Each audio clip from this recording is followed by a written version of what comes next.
मिथिला की सुंदर नगरी में प्रभु गुरुदेव के साथ प्रवेश करके सुंदर सदन में वास किए हैं। मानस की पावन मंदाकिनी में हम लोग विगत 8 दिवसों से यथामति यथागति अवगाहन कर रहे हैं। आज इसका विश्राम दिन है और हम अपने ठाकुर जी को मानस की मिथिला में हमेशा हमेशा के लिए विराजमान रखेंगे, वन को विदा नहीं करेंगे। हमारी उपासना पद्धति में भी दूल्हा राम जी की ही उपासना है, इसीलिए आज ठाकुर जी का जुगल रूप में विवाह मंडप में मानस की मिथिला कुंज में वास करना है, जिस भवन में भक्ति का प्राकट्य हो जाए। भगवान बिन बुलाए खींचे चले आते हैं और हृदय में आकर के फिर जाते नहीं हैं। इसीलिए तो मिथिलावासी कहते हैं कि हमारे राम जी मिथिला छोड़कर गए ही नहीं, वे यहीं रम गए, यहीं बस गए। तो किशोरी जी साक्षात भक्ति स्वरूपा है, जो जनक भवन में प्रकट भई है। इसीलिए श्री राम लक्ष्मण ज्ञान वैराग्य के स्वरूप है। यहाँ समस्त नर नारी परम पवित्र हैं, परम ज्ञानी हैं, और फिर क्यों न हो, हर धाम की अपनी अपनी महिमा है। ये महिमा जनकपुर की नहीं है, उनकी महिमा जिनकी महिमा, जिनकी माँ मही यानी कि पृथ्वी, ये पृथ्वी जिनकी माँ है। ऐसी कौन है? जनक नंदिनी जानकी, जो भूमि से प्रकट भई है, भूमि जा। सुंदर सदन में विश्राम हो रहा है। लखन हृदय लालसा विशेखी, के जाई जनकपुर आवहि देखी। लक्ष्मण जी के मन में उमंग उठी, इतना सुंदर नगर है, क्यों न चल करके नगर दर्शन किए जाएं, मिथिला का अवलोकन किया जाए। लेकिन प्रभु भय मुनि और मने मुस्काही, बड़े भैया हैं राम जी, तो उनके जीवन सर्वस्व है, उनका डर है। सेवक को स्वतंत्र नहीं होना चाहिए, स्वामी के सर्वथा रुख के अनुसार आचरण करना चाहिए। तो स्वामी का भय है, कहीं ये न सोचें घूमने की इच्छा प्रकट कर रहे हैं, स्वतंत्रता का परिचय दे रहे हैं, और गुरुदेव साथ में है, उनका भी संकोच है। इसीलिए प्रकट न कहें मन ही मुस्काही, मन में इच्छा तो है लेकिन प्रकट नहीं कर रहे हैं। लेकिन राम अनुज मन की गत जानी, सर्व अंतर्यामी प्रभु भक्त वत्सल आत्म तृप्त लक्ष्मण के मन की भावना जान गए, जिसके प्रति अत्यंत प्रेम होता है। प्रेम का ये प्रभाव है, वो हृदय की बात जान लेता है। भगवान भी अपने अनुज की मन की बात जान गए। गुरुदेव पास में बैठे थे, उनसे प्रार्थना की कि नाथ लखनपुर देखन चाहि। तो मुनिवर बोले, देखन चाहि तो काहे न कहीं। भगवान बोले, प्रभु संकोच बस प्रकट नहीं कर रहे। जब राम जी ने कहा, गुरुदेव लक्ष्मण भैया नगर दर्शन करना चाहते हैं, गुरुदेव ने कहा वो करना चाहते हैं तो वो खुद क्यों नहीं कह रहे हैं, तुम उनकी सिफारिश क्यों कर रहे हो? तो राम जी ने कहा, प्रभु सकोच डर प्रकट न करे। बच्चा है, वो डर रहा है, इसीलिए कह नहीं पा रहा है। अच्छा, तो तुम क्या चाह रहे हो? मैं तो सिर्फ इसलिए कह रहा हूं, जो राउर आयस मैं पाऊं तो नगर दिखाई तुरंत ले आऊं। आप अगर आज्ञा दो तो भैया को घुमा लाऊं। तो गुरुदेव भी समझ गए। गुरुदेव मुस्कुरा के बोले, रघुनंदन आप पहले कभी मिथिलापुर आए हो? नहीं गुरुदेव, मैं तो नहीं आया हूं। तुमने कभी घूमा है? जब तुम खुद नहीं देखे, नहीं घूमे, तो दूसरे को क्या घुमा के लाओगे? अरे घुमा तो भाई वो सकता है जो पहले घूमा फिरा हो। तुम कहो तो मिथिला से कोई गार्ड बुला लेता हूं। प्रायः हर शहर में गार्ड होते हैं घुमाने वाले। हम जयपुर में गए थे, अभी जोधपुर में कथा हुई थी, तब भी गए थे हम। वहाँ के इतिहास बताने वाले लोग मिल गए, तो गुरुदेव ने कहा हम यहाँ का कोई विशेषज्ञ बुला लेते हैं, वो लक्ष्मण जी के साथ में लेकर के उनको चला जाएगा, क्योंकि लक्ष्मण जी के मन में इच्छा है ना, तुम्हारी तो इच्छा है नहीं, जबकि असलियत तो ये है, इच्छा तो राम जी की है हो, लक्ष्मण जी के सहारे बात अपनी कह रहे हैं।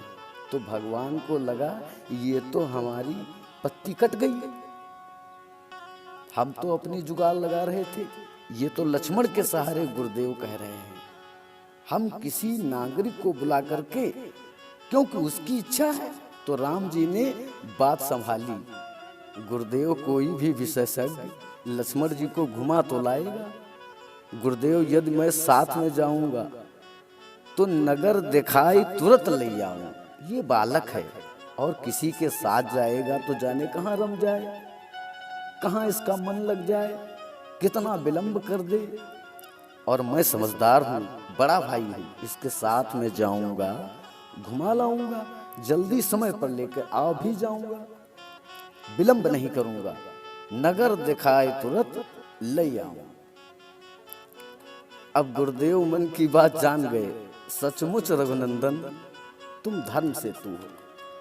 धर्म सेतु माने पुल, पुल का काम क्या है, दो तटों को जोड़ना, वही सेतु होता है। गुरुदेव की अपने शिष्य के मन की बात को गुरुदेव जान गए और बोले नगर को देखना ही नहीं, नगर वासियों को दिखा भी देना। जाई देखी आवो नगर, सुख निधान दुओ भाई, और करहु सुफल सबके नयन, सुंदर बदन दिखाए।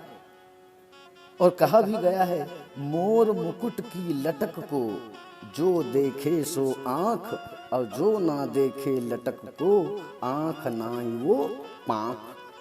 वो आंख आंख नहीं है, मोर पंख के समान शोभा बढ़ाने वाली है। इसीलिए रघुनंदन करहु सुफल सबके नयन, और सुंदर बदन दिखाए। प्रमुदित होकर दोनों भैया आज्ञा लेकर चल दिए। जैसे ही नगर में प्रवेश किया, सभी को कान कान खबर हुई, दोनों युगल कुमार दर्शन करने आए हैं। अब जिसने जैसे सुना, जहां सुना, सब दौड़ पड़े। धाये धाम काम सब त्यागी, मनहु रंक निधि लूटन लागी। नर नारी सब निकल पड़े, दोनों युगल कुमारों का झांकी का दर्शन करके गदगद होने लगे। युवती भवन झरोखन लागी, निरखई राम रूप अनुरागी। कहीं परस्पर बचन सुप्रीति, सख इन काम कोटि छब जीती। सुंदरियां झरोकों से झांक झांक कर दर्शन कर रही हैं हो, आपस में चर्चा कर रही हैं। सखी सबसे सुंदर संसार में कामदेव माने जाते हैं, जिनको लोग मनमथ कहते हैं। जो सबके मन को मथ डाले वो मनमथ, पर इनकी तो छवि ने मन के मथ को मथ डाला। सख इन काम, सख इन कोटि काम छवि जीती। इन जैसे यही है दुनिया में, संसार में हो नहीं सकता है इनके समान। सुर अरु असुर नाग मणि माही, और शोभा अस कहूं सुनई नहीं। एक बोली सखी तू बिल्कुल ठीक कह रही है, कहौ सखी अस को तनुधारी, और जो न देख यह रूप निहारी। राम जी जब समुद्र पार करने के लिए सेतु का निर्माण करवा रहे थे, तो पदुम 18 जूथब बंदर, असंख्य बंदर।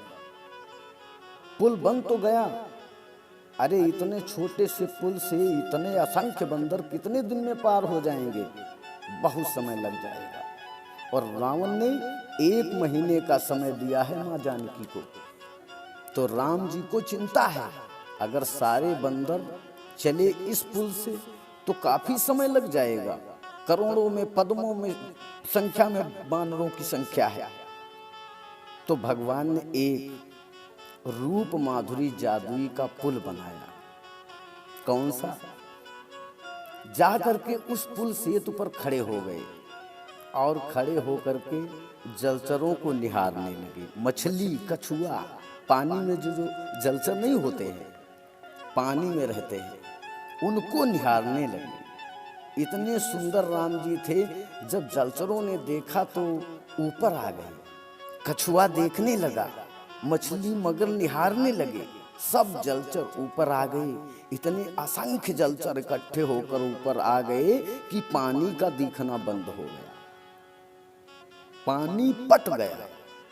जलचरों से राम जी ने इशारा बानरों से किया, फटाफट पार हो जाओ, देख क्या रहे हो, आप क्यों देरी लगा रहे हो। अब समुद्र रहा ही कहाँ, नाम लेत भव सिंधु सुखाही, पानी ही नहीं रहा। तो एकदम से उछल उछल कर मगर के ऊपर, मछलियों के ऊपर 1 मिनट में सब पार हो गए। अन्यथा पुल के सहारे अगर पार हुई तो कई महीने लग जाएंगे। तो सोचिए जरा, राम जी का रूप निहारने के लिए जब जलचर भी इतने दीवाने हो गए, उन्हें होश ही नहीं रहा कि हम कौन हैं और कहाँ हैं। कहौ सखी यस को तनुधारी, और जो न देख यह रूप निहारी। कौन होगा जो इस रूप पर दीवाना न हो जाए। अब राम जी सुनते जा रहे हैं और चलते जा रहे हैं, लक्ष्मण जी पीछे हैं। लक्ष्मण जी का बड़ा मन हो रहा है कि हमारे बारे में टीका टिप्पणी चल रही है पीछे, हमारे बारे में कौन ये बातें कर रहा है, चलो एक बार पूछा जाए, एक बार देखा जाए। परंतु प्रभु की आज्ञा के बिना ये कुछ करते ही नहीं है।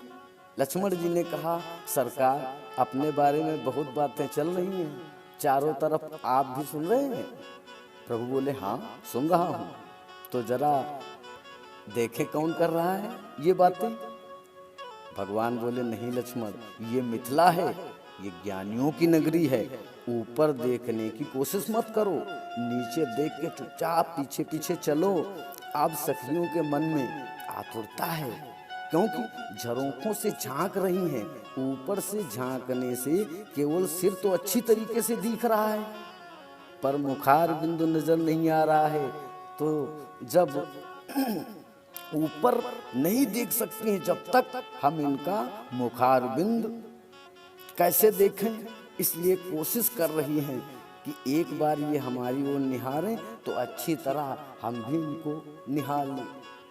पर न राम जी ऊपर देख रहे हैं और न लक्ष्मण जी को देखने दे रहे हैं। तो एक सखी बोली, बहन मैंने इनके बारे में बहुत सारी बातें सुनी हैं।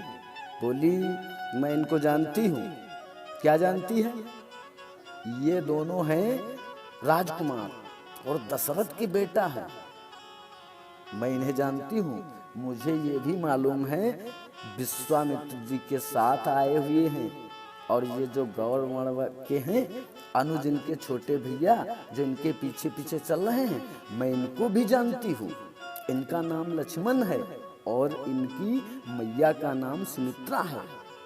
लक्ष्मण जी ने कहा, प्रभु अब जरूर देखूंगा, ये पक्का कोई अपनी मौसी या माई लगती है, ये सबको जानती है, इसीलिए पूरे परिवार का नाम ले लेकर के और परिचय दे रही है सरकार, इसीलिए अब तो देख लेना चाहिए। परंतु भगवान कहते हैं, लक्ष्मण हम नगर दर्शन के लिए आए हैं और ये जनकपुर नारियां परम पवित्र हैं। यहाँ जनकपुर की जितनी भी नारियां हैं वो परम पवित्र हैं। एक बोली, सखी बहन ये बड़े राजकुमार को देखकर मेरी तो एक ही इच्छा होती है, जनक नंदिनी जानकी का जो स्वरूप है रत्नानुसार, तो ये जोड़ी फिट है। जैसे सुंदर राम वैसे सुंदर हमारी किशोरी जी, बड़ी प्यारी जोड़ी लगेगी।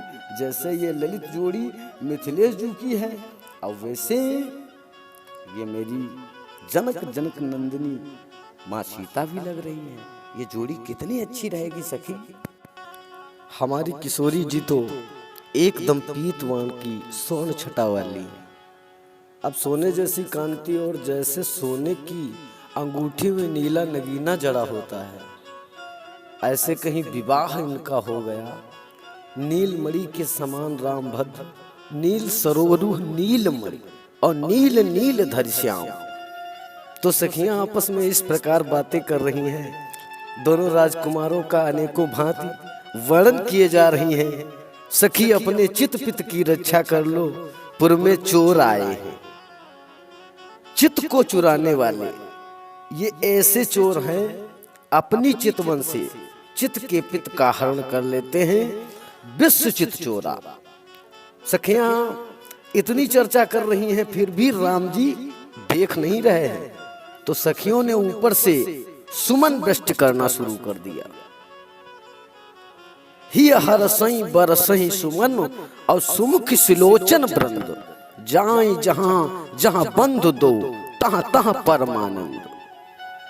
देखो, आप कहीं रास्ते में जा रहे हो और कोई भी वस्तु आपके सिर पे गिरेगी तो ऊपर जरूर ताकोगे, क्या गिरा, कहां से गिरा।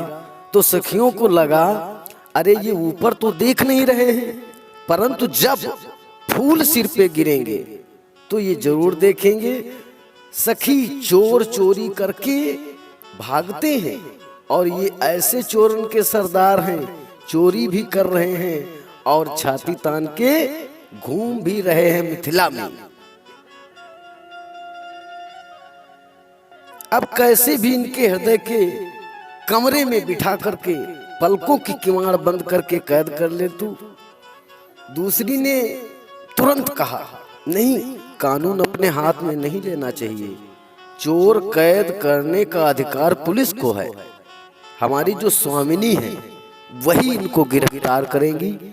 इस प्रकार से राम जी सबके चित्त को चुराए मिथिला की गलियों में विचरण कर रहे हैं। एक बोली, सखी मेरी प्रभु से तो यही कामना है, ये जोड़ी जल्दी से बन जाए। दूसरी बोली, बहन जनक जी का प्रण है, बड़ा कठिन है कि ये धनुष तोड़े, इनसे टूटेगा ही नहीं। आप दो में से एक टूटे तो बात बने, प्रतिज्ञा टूटे या धनुष टूटे, हमें दोनों ही कठिन लग रहे हैं। ना तो ये सुकुमार धनुष तोड़ पाएंगे और ना ही जनक जी अपनी प्रतिज्ञा तोड़ेंगे। और जब तक इन दोनों में से एक न टूटे सखी बात न बने। अब एक बोली, बहन यदि ये बात बन भी गई भगवान की कृपा से तो तुझे कौन फायदा है, तू इतनी प्रार्थना क्यों कर रही है, इतनी अधीर क्यों हो रही है। तो एक बोली, सखी मेरे मन में तो यही एक इच्छा है, सखी सखी हमरे आरती अति ताके और कबहू यही आवई यही नाते। सखी एक ही इच्छा है हमारी, तो हमारा तो लाभ यही है, आज जो ये झांकी दर्शन हो रहा है इस झांकी का, ये दोबारा तो मिलेगी नहीं, परंतु अगर ये संबंध इनका हो जाए तो ये छवि हमेशा बार बार देखने को मिलेगी। इसी नाते से इनका आना जाना लगा रहेगा। इस प्रकार से अपनी भावनाएं आपस में व्यक्त कर रही हैं। जब प्रभु को लगा, भ्रमण करते करते छोटे छोटे बालक दिखाई पड़े, बालकों ने जब प्रभु का दर्शन किया तो सबके मन में इच्छा हुई। तो बड़े प्यारे प्रभु जी अब सारे शिशु प्रयास करते हैं इनको छूने का। अगर ये छूने को मिल जाएं, बस देखने को तो बढ़िया मिल रहे हैं, और अगर ये छूने को मिल जाएं तो बच्चे पास में जाके बोले, सरकार आप जनकपुर में पहली बार आए हैं न प्रभु। प्रभु ने कहा, हाँ, तो हम आपको घुमा दें। भगवान बोले, अवश्य। एक बोला, सरकार मेरी एक एक गली यहाँ की देखी हुई है, चलिए चलिए मैं आपको घुमाता हूँ। अब जबरदस्ती जा करके प्रभु जी का हाथ पकड़ लिया, मेरे साथ चलिए प्रभु, मैं घुमाऊंगा। इसी बहाने से भगवान का छूने का आनंद मिल रहा है, देखने के साथ प्रभु का स्पर्श भी करके अत्यंत बालक मुग्ध हो रहे हैं। सब शिशु यही मिसि प्रेम परसि मनोहर गात, और तन पुलकै अति हर्षो ही देख देख दो भ्रात। दोनों भाइयों के दर्शन के साथ साथ स्पर्श का भी आनंद ले रहे हैं। अब सभी शिशु एकदम गदगद हो गए। भगवान तो सर्वंतर्यामी हैं, उनके प्रेम को, उनके हृदय के अनुराग को राम ही केवल प्रेम प्यारा। अब भगवान उनके अनुराग को समझ रहे हैं, इसीलिए उनका मनोरथ भी पूर्ण कर रहे हैं। जानबूझकर प्रभु जी अपना हाथ उन्हें पकड़ा देते हैं, ले चलो हमें, ले चलो हमें। और बालक मिथिला के भवनों का दर्शन करवा रहे हैं। यदि आप पूरे अनुराग और श्रद्धा के साथ सेवा कर रहे हैं तो उस सेवा का फल आपको अवश्य मिलेगा। एक बार एक चेला गुरु जी के चरण दबा रहा था। अब देखा कि गुरु जी सो रहे हैं, तो चेले ने विचार किया कि गुरु जी सो रहे हैं तो हम भी सो जाए। अब उठा, अब बोला ये तो सो गए, हम रात भर थोड़े ही दबाते रहेंगे। अब गुरु जी सो गए तो अपन भी खसक लो। अब जैसे उसने हाथ अलग किए, सोई गुरु जी ने तुरंत पूछा, बेटा क्या नाम है तुम्हारा? अरे गुरुजी तो जग रहे हैं। बोला, गुरुजी मेरा नाम तो राम प्रकाश है। अच्छा, कितने भाई हो? गुरुजी 4 भाई। ठीक है। सोई गुरुजी के झपकी लग गई। अब जैसे गुरुजी के झपकी लगी तो बेचारा फिर दबाता रहा। 1 आध घंटे उसने दबाया। बोला, अब गुरुजी पक्का सो गए। फिर उठा तो गुरुजी बोले, हाँ बेटा तुमने कितने भाई बताए? बोला, गुरुजी 4। वाह, अब गुरुजी समझ गया जग रहे हैं, तो उसने फिर पैरों को दबाना शुरू कर दिया। अब 1 आध घंटा और बीता, सवेरा होने को आ गया। अब जैसे उसने हाथ उठाया, फिर गुरुजी ने पूछा, बेटा तुम कितने भाई हो? बोला, गुरुजी 3। गुरुजी बोले, पहले तो तू 4 बता रहा था। अब बोला, हाँ गुरुजी 4 थे, पर अगर यही क्रम चला तो 3 ही बचेंगे। तो भैया सबसे सेवक धर्म कठोरा। सेवा करना इतना सरल नहीं होता है, परंतु भगवान को बार बार गुरुदेव आज्ञा दे रहे हैं। बार बार मुनि आज्ञा दीनी कि रघुबर जाई शयन तब कीन्ही। गुरु जी की जब बार बार आज्ञा हुई तो राम जी जाकर के भवन में विश्राम किया। पर जब राम जी विश्राम किए तो लक्ष्मण जी उनके चरण दबाने लगे। तब राम जी ने बार बार लक्ष्मण जी को आज्ञा दी। तब लक्ष्मण जी चरणों को हृदय में धारण करके प्रभु श्री रामचंद्र जी के और विश्राम किया। परंतु लक्ष्मण जी सबसे बाद में सोते हैं, लेकिन जगत सबसे पहले। जहां मुर्गे की आवाज सुनाई पड़ी, उठे लखन निस विगत सुन, अरुण शिखा धुनि खान। और गुरुते पहले जगतपति, जागे राम सुजान। छोटे को पहले जगना चाहिए भाई। गुरुजनों की सेवा के लिए तभी तो वो तैयार हो पाएगा। अब गुरु जी जग करके फिर चेला को जगाएं, तो चेला पहले अपनी तैयारी करेगा या गुरु जी को नहलाएगा धुलाएगा?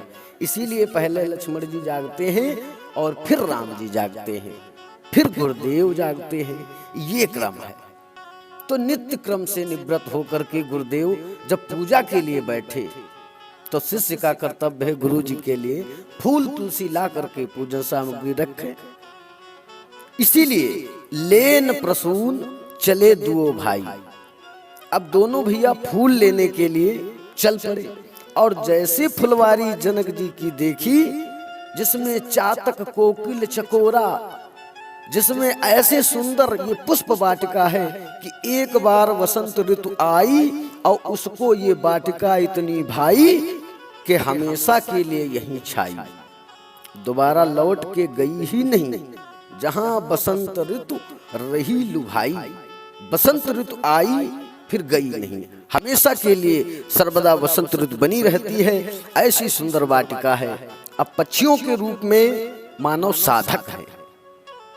ऐसी सुंदर वाटिका का दर्शन राम जी किए, प्रवेश करने की इच्छा करी तो चारों तरफ देखा कि कोई नजर नहीं आ रहा है। हम भी किसी के बगीचे में घुसते हैं तो चारों तरफ पहले देख लेते हैं कि कोई देख तो नहीं रहा है, किसी ने हमको देखा तो नहीं है।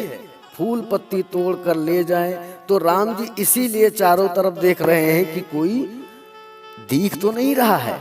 हम भी देखते हैं कि कोई देख तो नहीं रहा है, परंतु राम जी ने जब देखा तो इस भाव से देखा कि हमको कोई दिख नहीं रहा है। चहुदिस चितय पूछ मालीगन और लगे लेन दल फूल मुदित मन। चहुदिस चितय पूछ मालीगन, एक संत कहते हैं ये विदेह की वाटिका है। अच्छा, वैदेही इस वाटिका में विचरण करती है, इसीलिए पहले से ही पुरुष प्रवेश सर्वदा निषिद्ध है। तो ऐसी स्थिति में वहां माली कौन मिल गए? बोले माली नहीं मिले, मां जानकी की जो सखियां थीं वो प्रहरी बन करके पुष्प वाटिका में विराजी हुई थी, उन्होंने रोक लिया। तो राम जी मालियों से निवेदन करने लगे और माली राम जी को रोक करके खड़े हैं। अब भक्तों की अपनी अपनी भावना है। माली बोले सरकार, हम आपको बगीचा में घुसने नहीं देंगे। किशोरी जी के साथ राम जी पुष्प वाटिका में आज पहली बार मिलने जा रहे हैं, पहली बार उनका साक्षात्कार होने जा रहा है। मालियों ने कहा, आप बगीचा में जाना किस लिए चाहते हो प्रभु, पहले ये बताओ। राम जी बोले क्या करें, गुरु जी की सेवा में हमें फूल पत्ती चाहिए ठाकुर जी की सेवा के लिए। तो हम जब प्रवेश ही नहीं करेंगे तो गुरु जी की सेवा का कार्य पूरा कैसे होगा। माली ने कहा, तो इसमें कौन सी बात है, हम ला करके आपको अभी दे देंगे। आपको भीतर घुसने की जरूरत नहीं है। भगवान बोले गुरुजनों की सेवा स्वयं करनी चाहिए, दूसरों से नहीं करवानी चाहिए। हम शिष्य हैं, हमको गुरु जी के आदेश मिला है फूल लाने के लिए। मालीगण बोले आप बड़े सुकुमार हैं, और सरकार जूता चप्पल भी आप नहीं पहने हैं। तो लक्ष्मण बोले तुम माली लोग करते यहाँ क्या हो? कुछ नहीं सरकार। मालीगण कहते हैं आपके चरण इतने कोमल हैं कि कोमल कोमल पंखुड़ियां जो फूल की पड़ी हैं वो भी गड़ जाएंगी सरकार, इसीलिए कांटे पत्थर तो नहीं मिलेंगे, लेकिन सरकार पंखुड़ियां तो पड़ी हैं फूलों की, पर आपके चरणों में वो पंखुड़ियां भी तो लग सकती हैं, इसीलिए हम आपको भीतर नहीं जाने देंगे।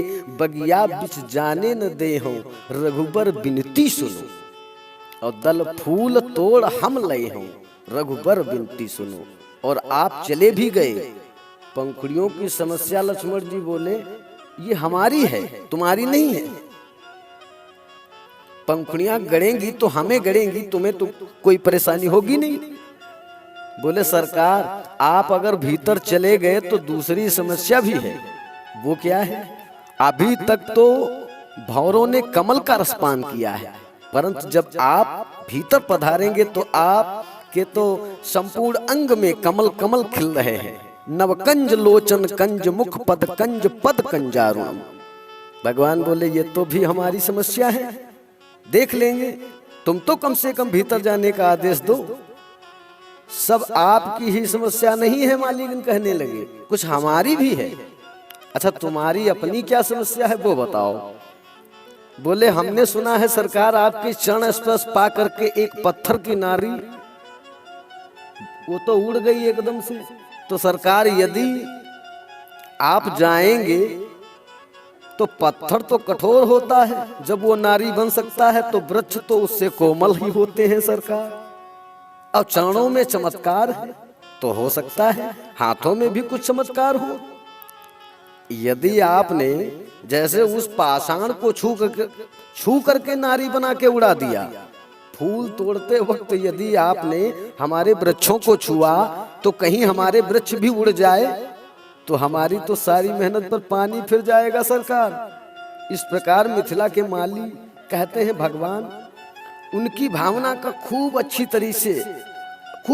तरीके से अनुभव कर रहे हैं। अंत में मालियों ने कहा सरकार यदि आप सचमुच जाना चाहते हो तो केवल एक समस्या है, एक हमारी बात मान लीजिए, फिर प्रेम से आप भीतर जाइए। बोले क्या? बोले आपके अंग अंग में जादू है, कब कौन सा अंग जादू चला दे कोई पता नहीं है, हमारे लिए कोई नहीं समस्या है, पर यहाँ का एक महामंत्र है और महामंत्र के उच्चारण से फिर सारे जादूगरों की जादूगरी को कील दिया जाता है। अच्छा, किसका जादू काम नहीं करता है? ऐसा कौन सा महामंत्र है?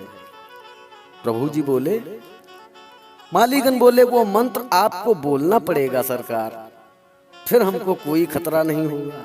ठीक, बोल देंगे, ऐसी कौन सी बात है, लेकिन बताओ कौन सा मंत्र है। बोले, एक बार विदेहराज नंदिनी जी की जय बोल दो, बस एक बार इतना बोल दो। अब तो राम जी बड़े संकोच में पड़ गए। लक्ष्मण जी बोले, सरकार यदि फूल लेना है तो जय तो बोलना ही पड़ेगा, और सच्चाई तो ये है, मन में तो आप रोजे जय जयकार बोलते ही रहते हो, अब एक बार आज खुल के बोल दो। तो इस प्रकार जब बोलोगे सियाजू की जय, तब ही प्रभु प्रविशन पाए हो। रघुबर विनती सुनो।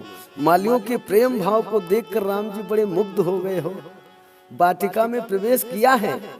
जैसे ही वाटिका में प्रभु ने प्रवेश किया, उसी समय जनक नंदिनी जानकी जी भी सखी मंडली के साथ उस वाटिका में पधारी है। और स्नान आदि से निवृत्त होकर के जैसे ही गिरिजा पूजन के लिए माता जानकी जी गईं, उनमें से एक सखी सिय संग ब्याही और गई रही देखन फुलवाई। उसने कहा, आप पूजा पाठ करो, मैं बगीचा घूम करके अभी आती हूँ सखी।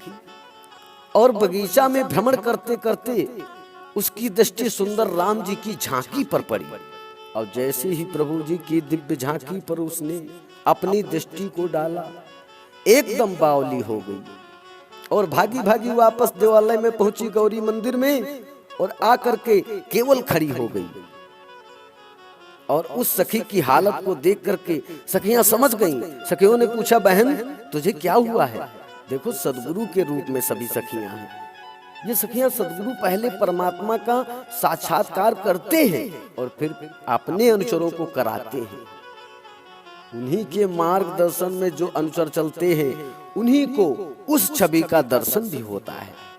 परंतु ये आनंद इतना विचित्र है कि जो परमानंद का अनुभव कर लेता है, वो उस आनंद को व्यक्त नहीं कर पाता है।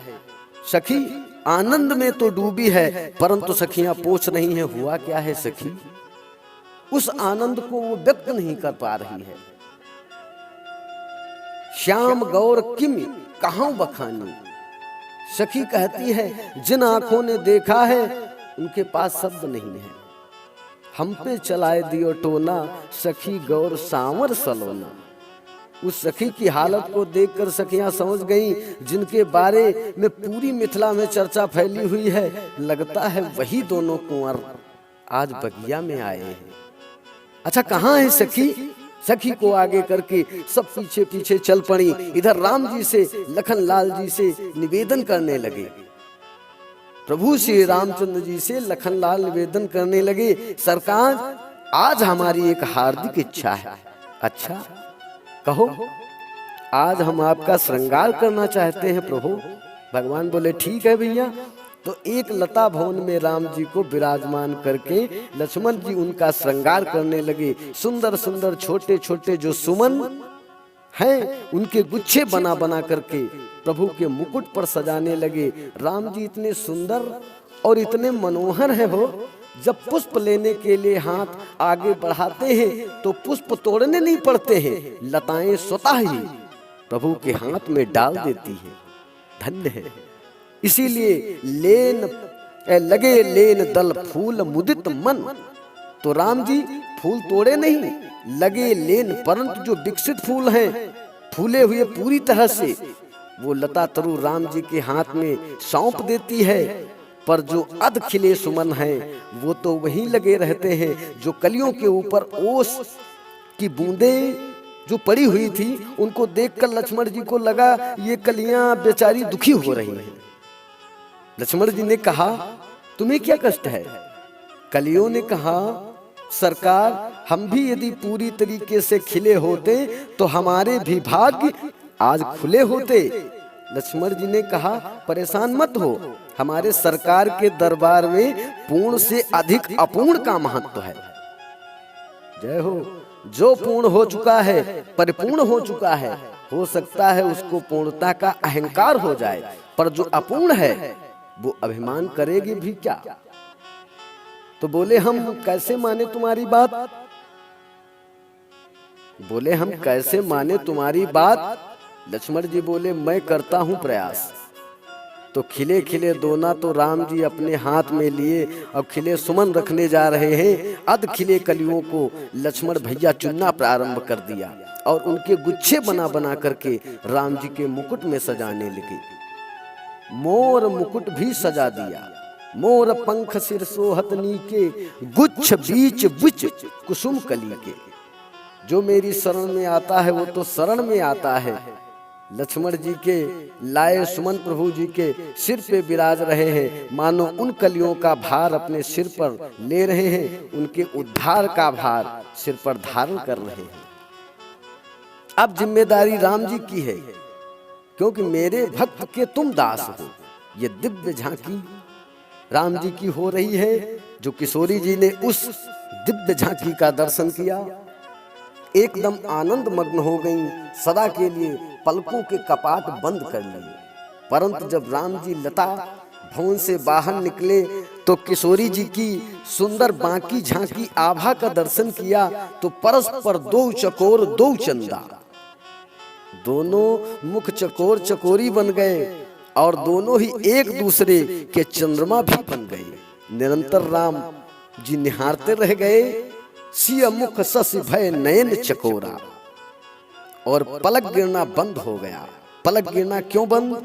बोले मनहु सकिच निमि तजहु दिगंचर।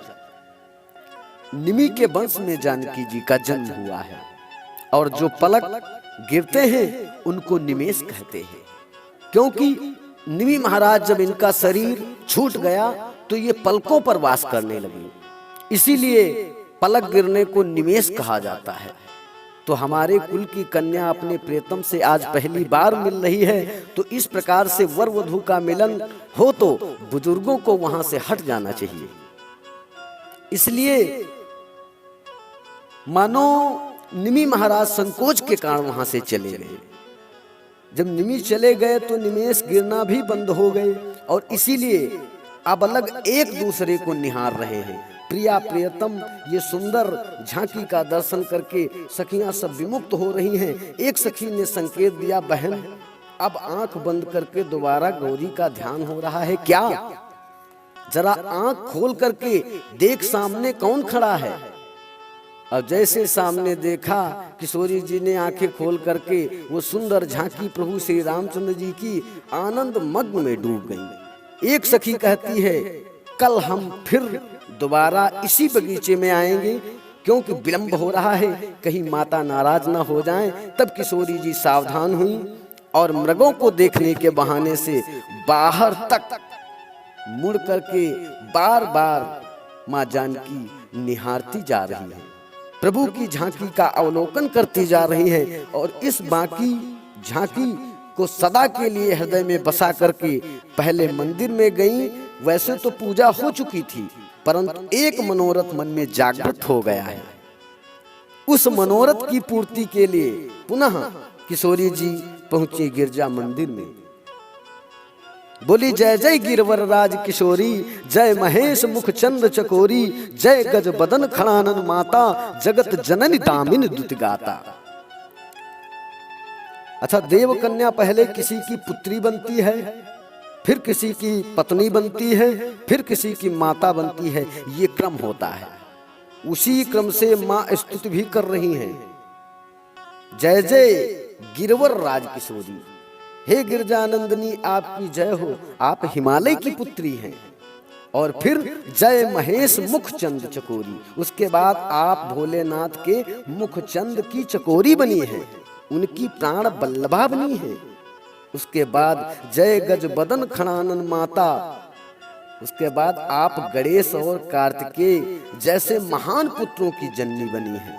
सारे जगत में आपका दिव्य प्रकाश और दिव्य प्रभाव है। हम आपको बारंबार प्रणाम करती हूँ। कोई आपका अंत नहीं है और आप अनंत हैं, अनादि हैं। दिव्य महिमा गा रही थी और अंत में बोली, मोर मनोरथ जानहु नीके, और बसहु सदा उर पुर सबही के। आप सर्व अंतर्यामी हैं, तो आप मेरे हृदय में मनोरथ को समझ रही हैं, इसीलिए अपने मुख से क्या कहूँ, मेरा मनोरथ आप परिपूर्ण कर दीजिए। बस जैसी प्रार्थना करी, खसी माल मूर्ति मुस्कानी। वह मूर्ति मुस्कुराने लगी। कौन सी? जो किशोरी जी के हृदय में प्रिया प्रीतम की बसी हुई थी। अच्छा, मुस्कुराई क्यों? क्योंकि आज माता गिरजा इतना भाव विभोर हो गई हैं। जो माला अभी सिया जी ने गिरजा जी के गले में डाली थी, वो माला हाथों में लेकर गिरजा जी सिया जी के गले में डालना चाहती थी, वो माला हाथों से खिसकी। क्योंकि सिया जी के हृदय में देखा राम जी की मूर्ति बसी है, तो गिरजा जी ने सोचा यदि ये माला सीता जी के गले में डाल रही हूँ तो राम जी की मूर्ति में भी ये माला जा रही है, और मेरा राम जी का रिश्ता तो अलग है। इसीलिए वो माला हाथों से ले करके, और भैया वो माला बीच में ही खिसकी। जब माला खिसकी तो सिया जी के हृदय में विराजमान वो राम जी की पावन मूर्ति मुस्कानी कि ये तो इतना भाव विभोर हो गई हैं, समझ नहीं पा रही हैं ये माला कहाँ जाएगी। लेकिन वो माला सिया जी ने प्रसाद के रूप में अपने हाथों में ही ले लिया। गिरजा जी मानो इशारा करती हैं, जाओ सिया मनु जाहि राचहु मिले ही सोबर, सहज सुंदर सांवरो और करुणा निधान सुजानशील, स्नेह जानहु रावरो। जाओ सखी, जाओ सिया, तुम्हें वही मोर मुकुट मोर पंख वाले ही मिलेंगे। सिया जी सखियों के साथ गिरजा भवन से घर आती है।